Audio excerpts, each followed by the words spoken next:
South Indian style dosa idli chutney कसरी बनाउने सुरु गरौँ है त।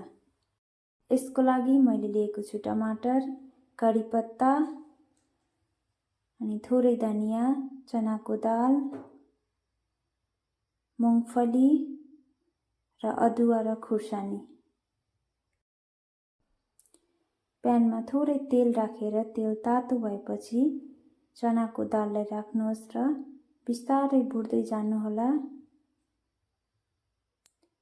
चनाको दाल हल्का ब्राउन बनाउनु पर्छ अनि निकाल्नुहोला।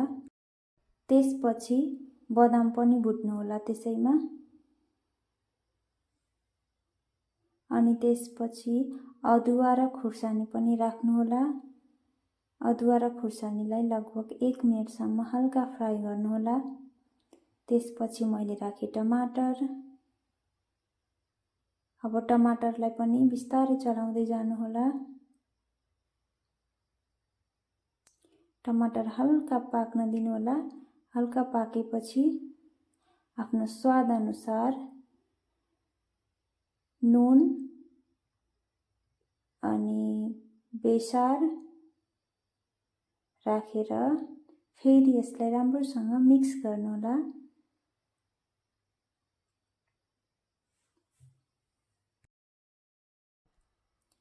मिक्स गर्नुहोला। यसमा पानी चाहिँ नराख्नुहोला। अनि ढक्कन राख्दिएँ मैले।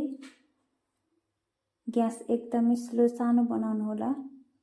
अनि ढक्कन खोलेपछि लगभग पाक्यो हाम्रो चटनी।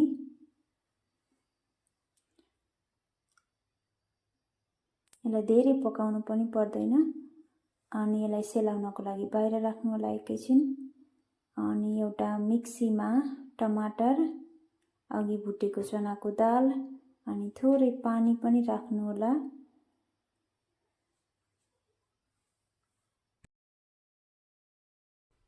अब हामी यसलाई ग्राइन्ड गर्छौं र हेर्नुहोस् यतिको चाहिँ बन्यो।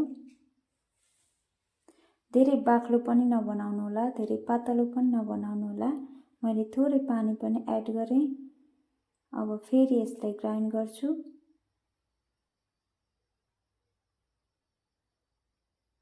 अब यतिको बन्यो है त। हाम्रो चटनी चाहिँ तयार भयो। हेर्नुहोस् यतिको चाहिँ हुनुपर्छ, धेरै पातलो नबनाउनु होला। अब एउटा बाउलमा चटनी राख्नु होला। ल हेर्नुहोस् त यतिको चाहिँ हुनुपर्छ है त। यतिको मिठो र वाउ कस्तो राम्रो देखियो। अब हामी तेलमा तोरी पड्काउँछौँ अनि आफ्नो स्वाद अनुसार खुर्सानी राख्छौँ। थोरै फ्राई गरेपछि यसमा धनिया र कडी पत्ता पनि राख्नेछौँ। अब यसलाई मिक्स गर्नु होला मजाले। तेल यसमा धेरै राख्नु पर्दैन, हल्का हल्का गरेर मिक्स गर्दै जानु होला। करिब 1 मिनेटपछि चाहिँ एकदम क्रन्ची हुन्छ। अनि अब यसलाई बाउलमा राख्नुहोस्। चटनीमा हेर्नुहोस् त कति मिठो, हेर्दै खाउँ खाउँ लाग्ने एकदमै राम्रो बनेको छ। घरमा पनि यतिको एकदमै मिठो अनि क्रिमी चटनी बनाउन सकिन्छ है त। अब तपाईहरु पनि ट्राई गर्नुहोस्, पक्का मन पर्नेछ। यदि भिडियो राम्रो लागेमा लाइक, कमेन्ट, शेयर गर्नुहोला। Bye bye.